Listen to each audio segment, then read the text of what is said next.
तो अभी हम ये एग्जांपल्स कर रहे थे कि हमने फर्स्ट कर लिया है, सेकंड भी हमने अभी किया और लास्ट वीडियो में। अभी देखिए नेक्स्ट हमारा जो एग्जांपल नंबर 3 है, इसमें क्या दिया हुआ है। इसमें हमें गिवन है in a GP of positive terms, ये बोला हुआ है पॉजिटिव टर्म्स है जीपी में। Any term is equal to the sum of next two terms, find common ratio.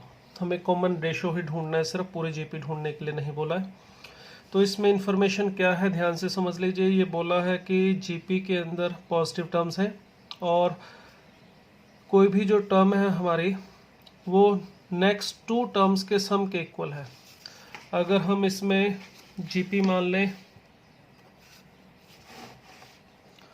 अगर हम जीपी को इस तरह से लिख लें, ए r square A r cube and so on.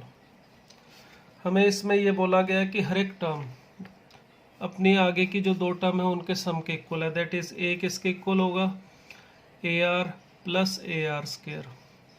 अगर सेकेंड टर्म को लेना चाहो तो ये किसके इक्वल होगा, a r square plus a r cube.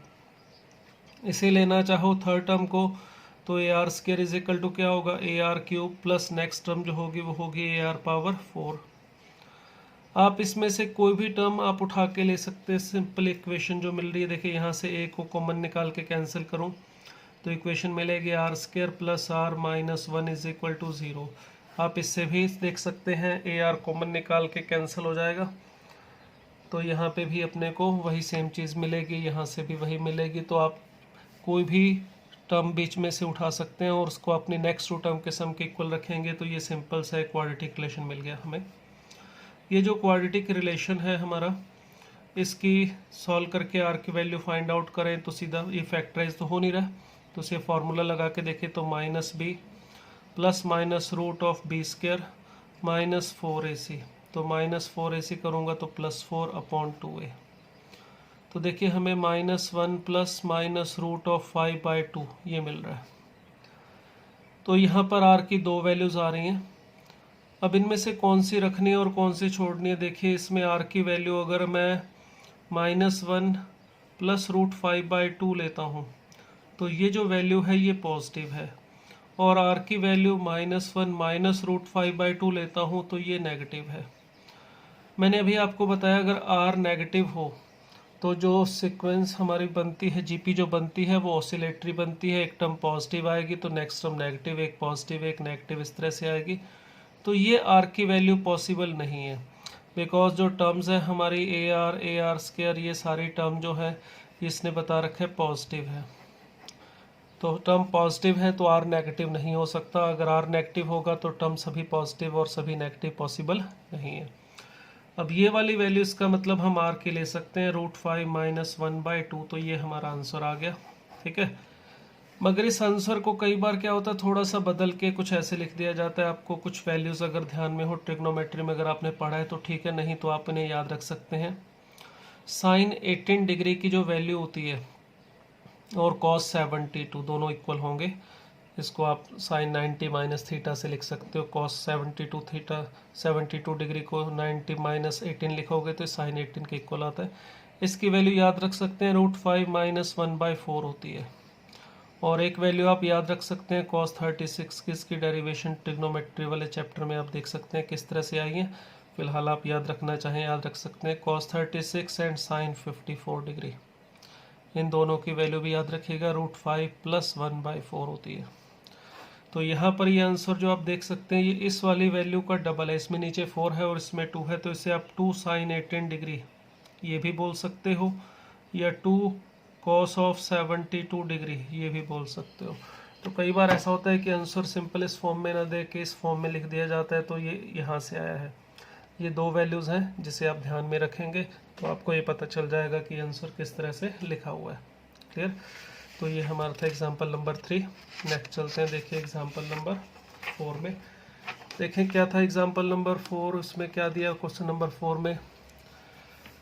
इसमें कह रहा है कि if the first and nth term of GP, first term और nth टर्म कौन कौन दे रखा है, ए और बी, और P हमें दे रखा है product of first and terms. P है हमारा product of first and terms. इन दो चीज़ों को यूज़ करके हमें ये प्रूव करने के लिए बोला है p square is equal to a b power n. तो देखिए क्या क्या दिया हुआ इन्फॉर्मेशन उसको मैं नोट कर लेता हूँ, क्या प्रूव करना है वो लिख लेता हूँ, फिर देखते हैं उसको कैसे कर सकते हैं। हमें यहाँ पर एक तो बोला है फॉर जीपी हमें फर्स्ट टर्म दे रखा है ए और nth टर्म दिया हुआ है बी, बी नॉट पी। तो फर्स्ट एंड nth टर्म हमें ये गिवन है ए एंड बी, और हमें गिवन है पी किसके इक्वल है, product of first and terms t1 t2 t3 and so on up to tn। ये तीन बातें हमें गिवन है और प्रूव क्या करना है इसको यूज करके। प्रूव करने के लिए बोला गया था p square is equal to a b power n. ठीक है, तो चलिए देखते हैं किस तरह से करें इसका प्रूफ। सिंपल है, ये भी कोई खास मुश्किल काम नहीं है। इसमें देखिए हमें फर्स्ट टर्म दे रखी है और nth टर्म दे रखी है। nth टर्म हमें पता है किसके इक्वल होती है, A R power n minus one, तो इसकी b की वैल्यू है A R power n minus one. p product of first and terms that is a r square A r cube, इसी तरह से लास्ट टर्म होगी A R power n minus one. ये हमें p दिया हुआ है।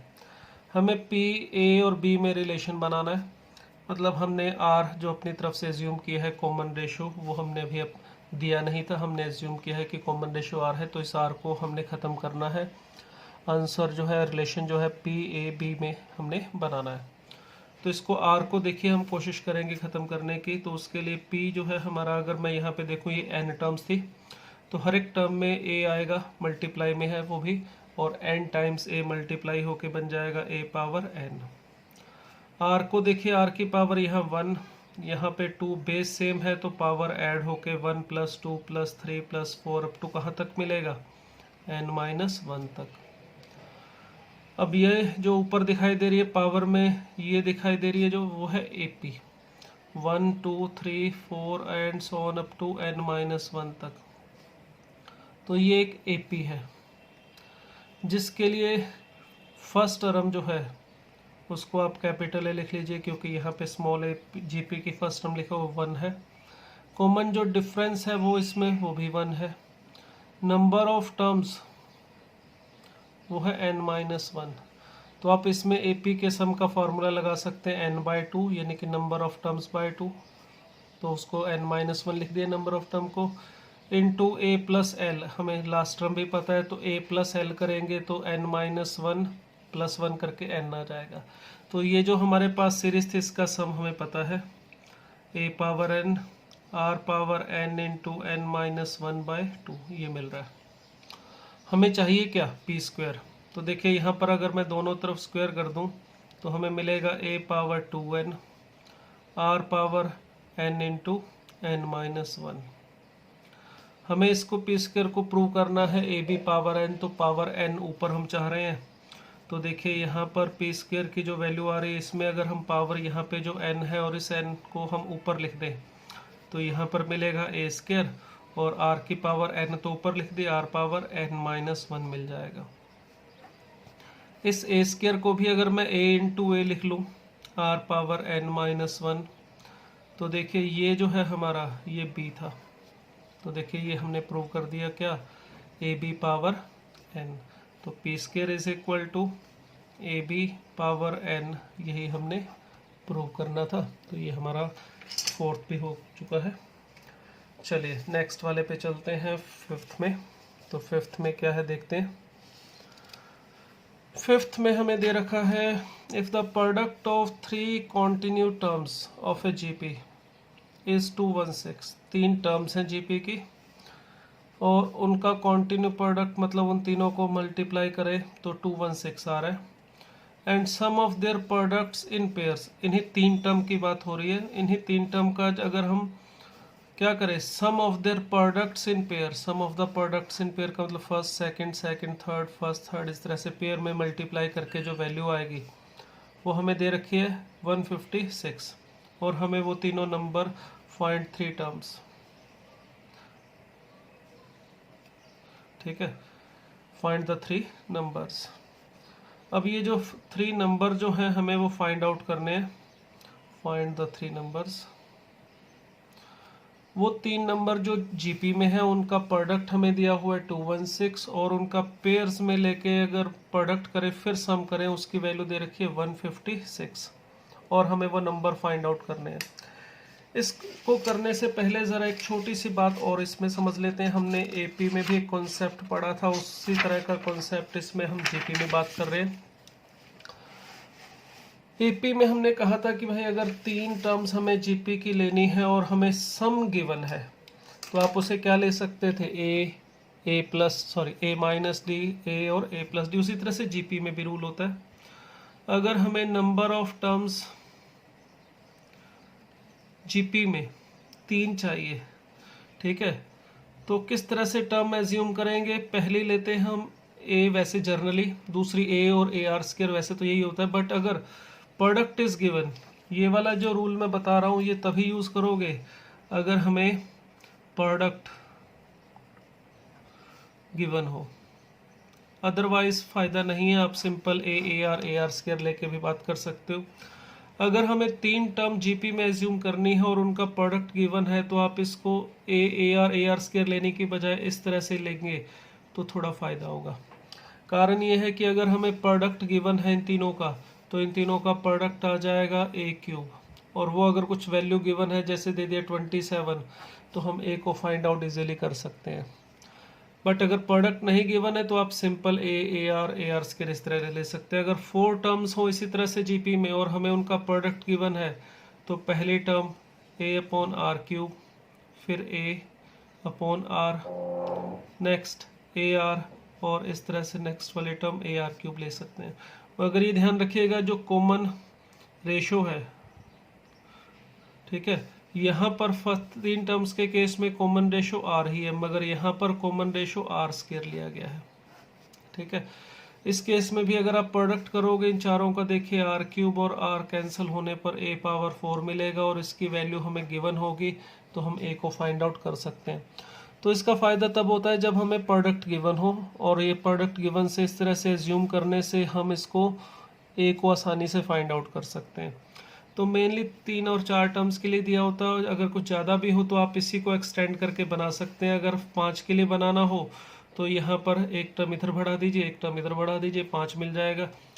3, 5, 7 टर्म्स आप यहीं से बना सकते हैं। यहाँ पर ए आर स्क्वायर और यहाँ पर ए अपॉन आर स्क्वायर ले सकते हैं, 5 के लिए मिल जाएगा। 6 के लिए चाहिए तो इसमें बढ़ा सकते हैं 4th वाले से, ए आर पावर 5 इधर कर दीजिएगा और ए अपॉन आर पावर 5 इधर कर दीजिएगा। तो ऐसे जितनी भी चाहो आप इन दोनों से एक्सटेंड करके बना सकते हैं।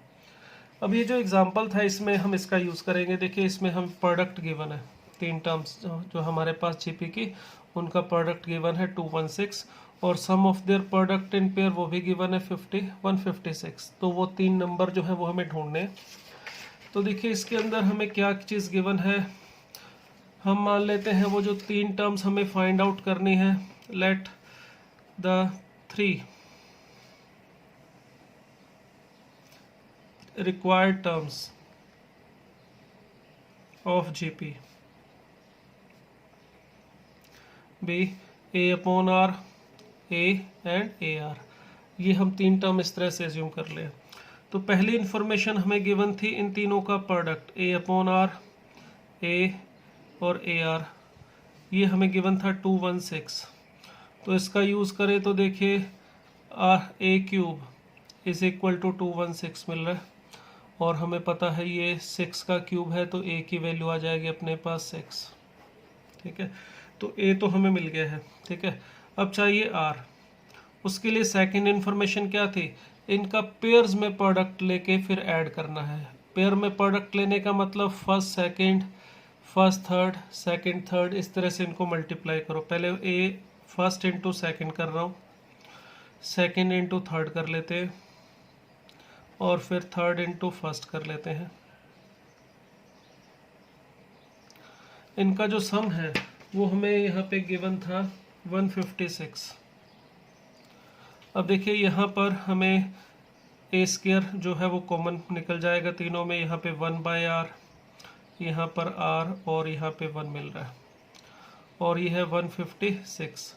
ए की वैल्यू हम फाइंड आउट कर चुके हैं 36। अगर मैं यहाँ पे रख दूँ तो 36 into 1 plus r square plus r, LCM ले लिया है मैंने, और इज इक्वल टू है 156।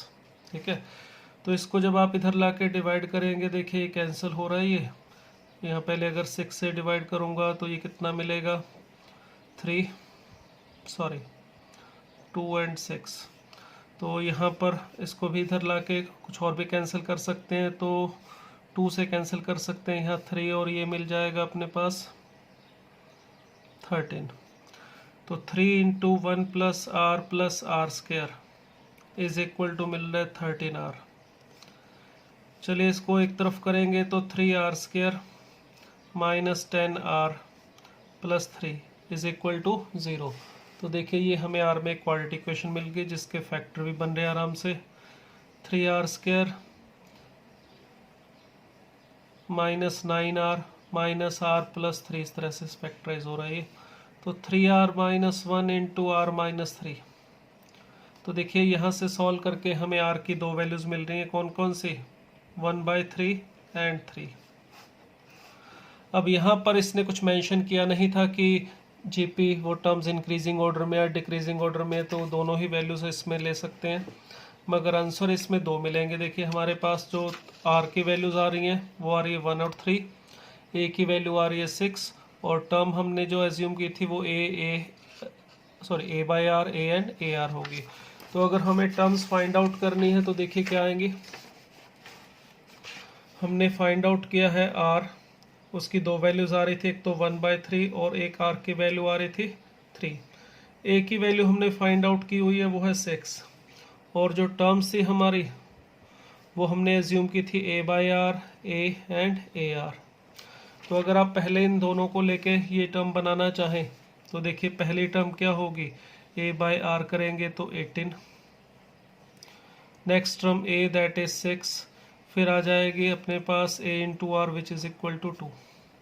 और अगर आप इसको यूज़ करेंगे तो बस आएंगी यही टर्म रिवर्स ऑर्डर में आ जाएंगी, a by r which is 2, 6 and 18। तो आंसर में जो टर्म्स हैं वो तो सेम आएंगी, बस ऑर्डर उनका रिवर्स भी आ सकता है, उससे हमें कोई फ़र्क नहीं पड़ता। इसने टर्म्स पूछी थी तो हम बता सकते हैं वो जो 3 टर्म जीपी में थी वो है 2, 6 एंड 18 या 18, 6 एंड 2। चलिए एक और एग्जांपल लास्ट हम लेते हैं, इसमें ये थोड़ा डिफरेंट है। देखिए इसमें हमें पीएथ क्यूएथ एंड आरथ टर्म दे रखा है एपी की pth qth and rth term of AP, और ये बोल रखा है कि इसमें है जीपी में, और हमें कॉमन रेशो ढूंढना है इस जीपी का जिसमें ये तीनों टर्म है, और वो जीपी का जो कॉमन रेशो है उसे किसकी टर्म में ढूंढने के लिए बोला है, पी क्यू एंड आर की। तो दोबारा समझ लीजिए इसको, pth qth and rth term of AP की पीएथ क्यूएथ और आरथ टर्म ले रहे हैं, वो तीनों टर्म आगे अब जीपी में है, और वो जिस जीपी में है उस जीपी का कॉमन रेशो हमें ढूंढना है, और वो भी पी क्यू एंड आर की टर्म्स में। ठीक है, तो इसके लिए देखिए हमें पीएथ क्यूएथ टर्म एपी की लेनी है, तो जिस एपी की हमने वो टर्म लेनी है, let first term of AP, first term of AP ये मान लेता हूँ कैपिटल ए, और कॉमन डिफरेंस जो है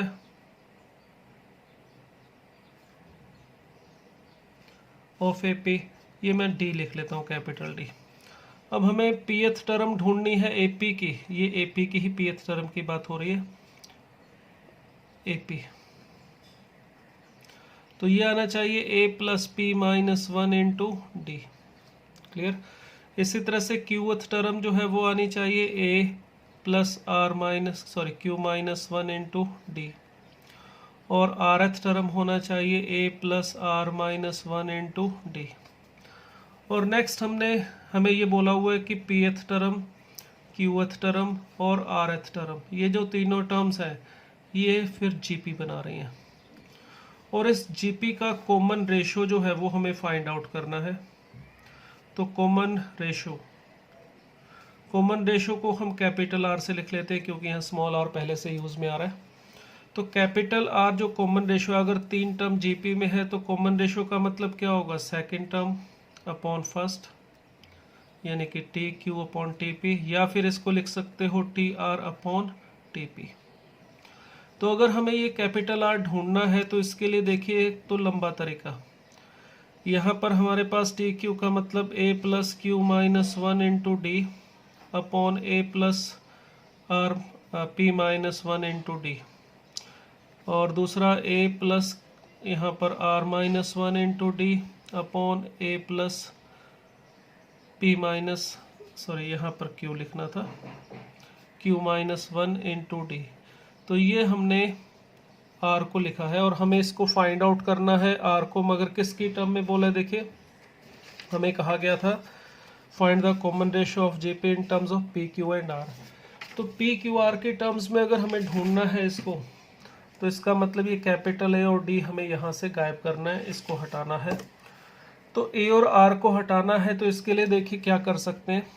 एक तो है लंबा तरीका, उसके लिए हम ए और डी को फाइंड आउट करना चाहते हैं तो ए और डी में दो इक्वेशन बनानी पड़ेंगी, जो एक तो इसको लेके और एक इसे लेके आप बना सकते हो, यानी फर्स्ट एंड सेकंड, फर्स्ट और थर्ड को लेके क्रॉस मल्टीप्लाई करेंगे तो ए और डी में दो लीनियर इक्वेशन मिलेंगी, जिन्हें सॉल्व करके आप ए और डी की वैल्यू फाइंड आउट कर सकते हैं। फिर यहाँ पे रख के हमें कैपिटल आर मिल जाएगा, मगर ये बहुत ही लेंथी प्रोसेस होगा। तो इससे बचने का एक तरीका है हमारे पास, अगर हमने 9th क्लास में रेशियो एंड प्रपोर्शन चैप्टर पढ़ा होगा तो वहाँ पर एक प्रॉपर्टी है जो मैं आपको बता रहा हूँ यहाँ पे, उसका हम यूज़ कर सकते हैं। क्या है प्रॉपर्टी? अगर a upon b is equal to c upon d हो, तो उस केस में अगर ये a upon b is equal to c upon d है तो प्रॉपर्टी कहती है कि a अपॉन बी और c अपॉन डी, इसे आप लिख सकते हो किसके इक्वल हो सका? ये x a plus y c upon x b plus y d. तो आप इस a और b को किसी सेम नंबर से, जैसे x से मल्टीप्लाई किया मैंने, और c और d को y से मल्टीप्लाई करके नोमिनेटर दोनों के ऐड कर दो, डिनोमिनेटर भी ऐड कर दो, तो ये रेशियो सेम रहता है। ये रेशियो एंड प्रपोर्शन की प्रॉपर्टी है। इसको प्रूव करना चाहो तो आप ऐसे कर सकते हो, a upon b is equal to c upon d given है, इसे के इक्वल रख लीजिएगा, तो ए की वैल्यू बी के और सी की वैल्यू डी के आ जाएगी। यहाँ पे रख के इससे सॉल्व करेंगे तो ये भी के ही आ जाएगा। तो ये प्रॉपर्टी अगर पता है तो इसका यूज यहाँ पर करेंगे तो ये एक लाइन में ही काम खत्म हो जाएगा। अब यहाँ पर x और y है वो कुछ भी ले सकता हूँ मैं अपनी मर्जी से, जैसे यहाँ पर मुझे ज़रूरत होगी उसमें उसके हिसाब से लूँगा। अगर मैं सपोज करो x को 1 और y को -1 लेना चाहूँ तो ये भी बोल सकता हूँ कि a upon b is equal to c upon d है, तो ये किसके इक्वल होगा? a minus c upon b minus d, मैं ऐसे भी बोल सकता हूँ। अब इसका यूज़ देखिए यहाँ पे मैं कैसे करूँगा। r इज इक्वल टू, ये ऐसे समझो ये आपका a upon b is equal to c upon d है, और हम चाहते हैं कि क्या हो जाए, ये a और d खत्म हो जाए। तो इसके लिए देखो a और a को एलिमिनेट करना है तो इन दोनों का डिफरेंस से खत्म होगा यहाँ पर भी। तो इसको मैं ऐसे लिख रहा हूँ कि इसको a minus c upon b minus d मैं कर सकता हूँ। तो इसका यूज़ करूँगा तो ये upon b is equal to c upon d is equal to, वो जो भी वैल्यू आएगी यहाँ पे वो r की ही वैल्यू होगी, क्योंकि ये दोनों भी r की ही वैल्यू है। तो r की वैल्यू देखो, इन दोनों का डिफरेंस लूँगा तो a plus q minus one into d minus a plus r minus one into d, और इसी तरह से नीचे भी a plus p minus one into d और minus a plus q minus one into d, ये मिल रहा है। इसमें देखिए a से तो दोनों ये कैंसिल हो जाएंगे, और इसमें से भी आप d कॉमन निकालेंगे तो q minus r into d upon यहाँ पर p minus q into d, इस तरह से मिलेगा। ये भी कैंसिल हो गया। तो देखिए कैपिटल R जो कॉमन रेशियो है उसकी वैल्यू पी क्यू आर की टर्म में चाहिए थी, तो q minus r upon p minus q. तो देखिए ये हमारा फाइनल आंसर आ गया है, R की वैल्यू हमें मिल गई है in terms of p q and r. Clear?